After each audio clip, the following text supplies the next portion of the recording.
스티븐 코비의 7가지 성공을 위한 습관, 7가지 습관은 하나의 경전이다. 동양적 접근으로 본다면 명심보감과 같다. 인간이라는 것은 선택할 수 있는 권리, 이 선택권 속에서 스티븐 코비의 이야기를 접목하더라도 백순삼 씨의 이야기는 너무나 아주 절묘하게 잘 맞아떨어지는 그런 사례라고도 할 수가 있겠습니다. 페르디낭 슈발이라는 한 인간의 어떤 성리에 대해서 말씀을 드렸는데요. 페르디낭 슈발에 관해서 아래 하단에 댓글란에 링크를 하겠습니다. 그럼 페르디낭 슈발과 같은 그런 사람이 한국에는 없을까요? 그래서 우리나라에도 이 페르디낭 슈발과 같은 그런 위대한 인간 성리의 인물들이 있죠. 지금도 살아 계시는 분이죠. 매미성의 설립자 백순삼 씨를 소개하지 않을 수가 없습니다. 그 매미성에 대한 개요를 설명 듣고 말씀을 이어가도록 하겠습니다. 백순삼 씨는 원래 건축과는 거리가 먼 선박설계연구원이었습니다. 바닷가와 접한 북항마을의 아름다움에 매료되었고 퇴직 후 전원 생활을 위하여 여기에 경작지를 600평 정도 구입해 두었습니다. 하지만 그는 태풍 매미로 인하여 자신의 경작지는 수마에 핥히어 파괴되어 버리고 아름다운 바다 풍경을 볼 수가 없었습니다. 하지만 2003년부터 18년이 넘는 동안 직접 혼자서 견치석과 시멘트를 결합하여 한석 한석 쌓아 올렸습니다. 매미성은 그의 땀과 열정으로 만들어진 마치 중세시대의 성과 같은 웅장한 모습으로 많은 이들의 발길을 사로잡고 있죠. 백순삼 씨는 특별한 기술이나 장비 없이 오로지 망치와 끌 그리고 삽과 같은 도구만을 사용하여 매미성을 지었습니다. 그는 매일같이 돌을 옮기고 쌓으며 수많은 시행착오를 겪었습니다. 때로는 무너지기도 했지만 그럴 때일수록 포기하지 않았고 더 아름다운 형태를 구성하여 지금까지 무게 30에서 60kg의 돌들 2만여 개를 쌓아가고 있습니다. 아직 그의 놀라운 건축물은 계속 진행형이면서 입소문을 타고 연간 50만 명의 관광객이 다녀가는 거제의 관광명소가 되었습니다. 매미성은 단순히 아름다운 건축물을 넘어 백순삼 씨의 굳건한 의지와 불굴의 정신을 보여주는 상징이 되었습니다. 그는 매미성을 통해 무엇이든 하면 된다는 긍정적인 메시지를 전달하고 있습니다. 많은 사람들이 이곳을 찾아 아름다운 풍경을 감상하고 백순삼 씨의 숭고한 정신을 기리고 있습니다. 백순삼 씨는 매미성을 통해 우리에게 꿈과 희망을 선물했습니다. 그의 이야기는 우리에게 할 수 있다는 용기를 주고 끊임없이 도전하는 삶의 가치를 일깨워줍니다. 작업 과정을 보면은 지석이라 그래서 이 돌을 하나하나씩 들어 올려서 성을 쌓게 됩니다. 약 2만 장의 돌이 지금 쌓여 있다고 그러죠. 그리고 이 돌에는 철근이 들어가지 않고 시멘트와 돌을 이렇게 결합시켜서 만든다고 합니다. 그래서 이 시멘트를 이렇게 붓기 위해서는 필요한 부분이 물인데요. 이 용수 공급을 어떻게 하느냐면은 과거에는 수도 시설이 되어 있지 않기 때문에 직접 해서 이 물을 바다에서 부대로 퍼올렸다고 합니다. 그래서 이 물지개를 지고 직접 퍼올리는 그런 모습을 이렇게 본 적이 있습니다. 물 한 부대를 옮길 때마다 그리고 이 돌을 하나하나씩 놓을 때마다 그는 마치 그 시지프스의 신하처럼 삶을 계속해서 반복해가는 그런 작업을 꾸준히 했을 겁니다. 그러나 그는 그러한 고통, 그러한 어려움을 견뎌낼 수 있었던 힘은 무엇이겠습니까? 원대한 어떤 목표를 향해서 무언가를 이룰 수 있다는, 그리고 끝내는 그것을 또 지금 이루고 말았고, 그리고 그것은 귀중한 자원으로서 많은 사람들에게, 방문객들에게 사랑을 받고, 제가 갔을 때만 해도 외국인들의 그 소리가 들렸습니다. 그래서 많은 외국인들에게도 아주 매력의 장소로, 왜냐하면 그 스토리가 있는 공간이기 때문에 그렇습니다.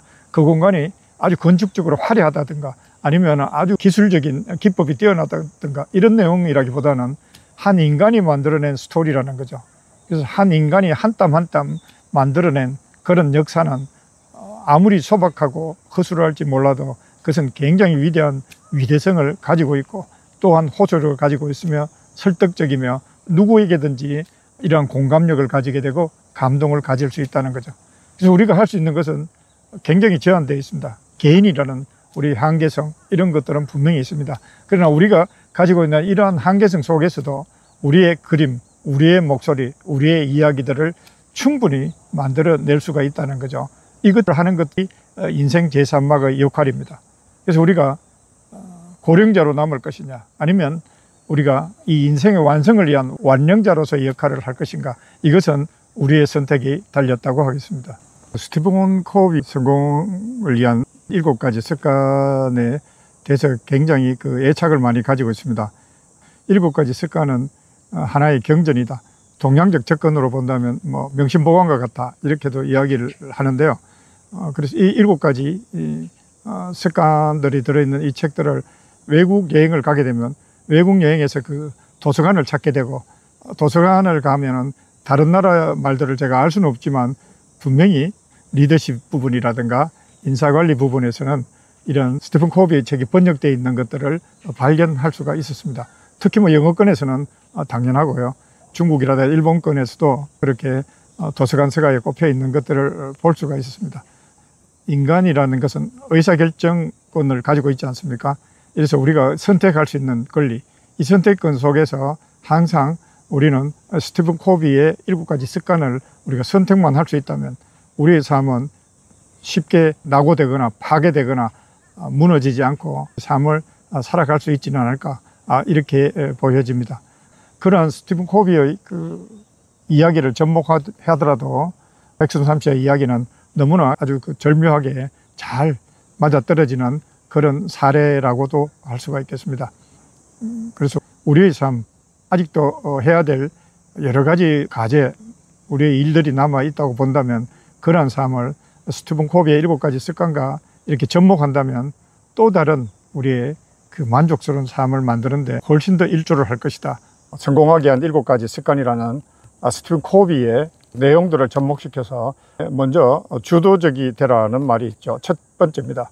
첫 번째, 주도적이 되라. 이분은 백순삼 씨는 주도적이었습니다. 누가 시킨 것이 아니었습니다. 그래서 자가 완성의 대표적인 모델이었습니다. 스스로 이것을 해내었습니다. 자기 스스로 좋아서 한 거죠. 자기가 나름의 의미를 부여하고 자기의 주도성 하에서 자기의 시간과 노력과 이런 경제적 요인까지 포함해서 모든 것들을 이렇게 투자해서 자기 스스로를 거기에 몰입시켰다, 이렇게 볼 수 있죠. 그래서 주도적이었다. 누가 말해도 아무도 하지 않았던 그 길을 갔다는 측면에서 주도적이다, 이렇게 우리가 볼 수가 있겠습니다. 두 번째는 목표를 가지고 실천하랍니다. 너무나 당연한 이야기겠죠. 백순삼 씨는 지금도 매미성의 이 공사가 완공되지 않았다고 이렇게 이야기를 하고 있습니다. 그래서 아직도 이루어야 될 꿈이 남아있다, 이렇게 이야기를 하고 있습니다. 그래서 앞으로도 계속해서 백순삼 씨는 육체적 이 능력이 허용하는 한 이렇게 견치석을 들고서 하나하나씩 더 쌓아나갈 그런 생각을 하고 계십니다. 그리고 세 번째로는 소중한 것부터 먼저 하라는 그런 내용이 있습니다. 그래서 그분은 하나를 선택하시게 됩니다.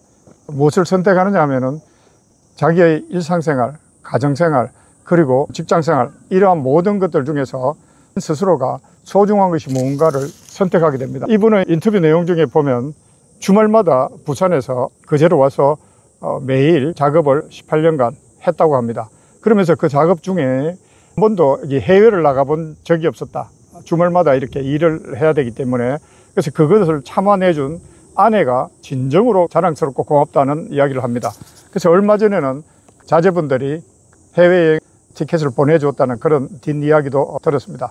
그래서 그분이 생각할 때 소중한 것이 무엇인가, 그분은 분명하게 이러한 것들을 꿰뚫고 그 삶을 이어나갔다, 이렇게 보여집니다.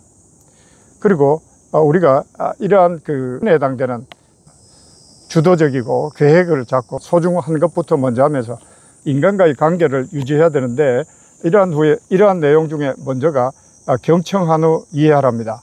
그래서 네 번째 그의 습관은 정한 것이죠. 실은 이분은 다른 많은 사람들과의 대화를 피하긴 했습니다. 그러나 그분은 스스로가 이 자연과 함께 이 돌에다가 혹은 이 바람에다가 이 물에다가 경청을 한 거죠. 그리고 자신이 할 수 있는 이야기를 끝없이 들었던 거죠. 그리고 그 자신이 할 수 있는 어려움, 고민, 힘듦, 이런 것들을 들려주는 그런 이야기들을 충분히 그분은 경청했다, 이렇게 볼 수가 있는 거죠. 그 다음 상호 이익을 추구하랍니다. 그래서 이분은 처음에 거제시로부터는 상당히 원망스러웠을 겁니다. 현재도 이 무허가 건물이 어떻게 해결되었는지 모르겠습니다만은 무허가 건물인데다가 또한 밤에는 사고가 날지 몰라서 야간 개장도 서두르지 않고 있습니다. 이러한 여러 가지 어려움 속에서 또한 그 도로라든가 진입 부분에 있어서도 거제시로부터 지원이 되지 않았습니다. 그러나 지금은 거제시가 관광자원으로서 충분히 이를 인식하고 주변에 무료 주차장, 대형 무료 주차장을 건설해주고 화장실마저도 건설해주고 그리고 27회 거제시민의 날에 거제시민상을 수상하도록 하는 이러한 상호이익 추구의 아주 모델이 되는 그런 사례가 되었습니다. 그래서 한 개인이 이런 공공시설을 압도하는 정말 드문 그런 사례를 만드는 상호이익 추구의 모델이 되었다 이렇게도 볼 수 있고요. 또한 그 주변 상가들이 상당히 그 번성하고 있습니다. 복항리 마을인데요. 이 복항리 마을에 예전에 없었던 그런 점포들이 생겨난 것도 모두 매미성 때문이라고 볼 수 있는데요. 이 복항리에 생겨난 이런 점포들이 현지에 사시는 분들이 중심이 되고 또한 현지에 사는 주민들이 이 매미성으로 인해 도움을 받을 수 있도록 어떻게 하면 도움을 줄 수 있을까를 고민하는 그러한 일정들을 해나간다고 합니다. 그래서 이러한 것들은 상호이익을 추구한다고 볼 수 있겠습니다. 그리고 시너지 효과를 나타내라는 것입니다. 사실 이분은 개인 사유지에 이런 건물을 지으면서 이런 노력을 했습니다. 그런데도 불구하고 지금까지 입장료를 받지 않고 있습니다. 그리고 모든 이에게 이제 공개를 하게 되는 거죠. 모든 이에게 공개를 하면서 그는 어떤 시너지 효과를 나타내기 위해서 앞으로 자신이 계속해서 들어가야 될 어떤 경제적 부담 이런 걸 위해서 매미캐슬 카페라는 이 성 위에 만들었습니다. 제 아들이 직접 이래 운영을 하면서 거기서 나는 수익금으로 이 매미성을 계속해서 정축하고 공사하는데 자금 지원을 할 수 있도록 이렇게 만들었다고 합니다. 제가 매미캐슬 카페를 가보았는데요. 그 전망이 그 거제대교까지 환히 튀어 있고 아름다웠습니다. 그리고 이 매미캐슬 카페는 이런 스토리가 있습니다. 그래서 리스토리된 이런 그 이야기들을 통해서 저는 이 멋진 카페다. 어떤 다른 카페보다 단순한 어떤 자본의 힘으로만 만들어진 그런 카페가 아니라 스토리가 있는 카페다. 이런 의미에서 저는 아주 그 귀중한 차 한 잔을 마시는 그런 의미를 부여했습니다. 차 한 잔을 마시고 나올 때도 느낌이 기분이 좋았다. 이렇게도 볼 수가 있는 거죠. 그리고 또 이 7가지 습관 중에서는 항상 쇄신하라. 이런 내용이 있습니다. 우리의 목표 중에 끊임없이 노력하는 것. 그래서 자신이 주어진 그 삶에 대해서 자기의 어떤 생을 다 할 때까지는 모르겠습니다만은 아마 백순삼 씨의 목표는 우리가 알 수 없는 그 무엇을 향해서도 지속적으로 나아가는 그런 측면에서 그분은 끊임없이 쇄신하는 그런 모습을 가지고 있다. 이런 것들을 볼 수가 있습니다. 페르디낭 슈발이 했던 그런 역사적 어떤 일들처럼 우리 한국에서는 백순삼 씨가 이런 어려운 상황에서도 이렇게 자기의 현실을 황폐화된 태풍이 쓸고 간 수마 현장에서도 이런 긍정적 사고의 발상을 통해서 자기의 삶을 완전히 다른 인간 승리의 인물로 만들 수 있었던 원동력은 이런 7가지입니다. 주도적이면서 목표를 정하고 소중한 것이 무엇인가를 찾아내고 상호 이익을 위해서 그리고 시너지 효과를 발휘하고 그리고 경청하고 이해하는 자연의 소리를 들어가면서 사실 7가지 습관에는 하나를 더 추가하게 됩니다. 내면의 소리를 들으라고 이렇게 추가를 하게 되는데요. 이건 백순삼 씨의 개인적인 어떤 이야기이기 때문에 제가 알 수는 없습니다만 경청하고 이해하라. 여기에서도 충분히 그의 의지가 우러나온다. 이렇게도 볼 수가 있겠습니다. 우리 오치움 세대들, 그러니까 우리가 현직에서 물러나서 은퇴 이후에 삶을 살고 있는 이런 세대들이 가지고 있는 시간은 상당히 제한적입니다. 그래서 이게 연구하지를 않다는 거죠. 그리고 이게 언제 끝날지도 모른다는 사실을 우리가 긴장하지 않을 수가 없습니다. 이러한 시간을 우리가 가지고 있을 때 우리 한 순간순간들이 정말 의미 있고 내면 깊숙이에서 우러나오는 어떤 통찰력을 가지고 우리가 기쁨과 그리고 보람과 의미가 가득 찬 이런 일상이 되어야 된다. 이렇게 보여집니다. 그래서 의기소침해지거나 우울해지거나 우리가 어떤 쇠퇴감을 느끼거나 이렇게 했을 때 우리가 받아들일 수 있는 우리의 월계관, 우리의 그 마지막 어떤 보상 이런 것들이 놓치게 하는 우리를 스스로 업신여기게 하는 이런 결과를 만들 수가 있다. 이렇게 보여집니다.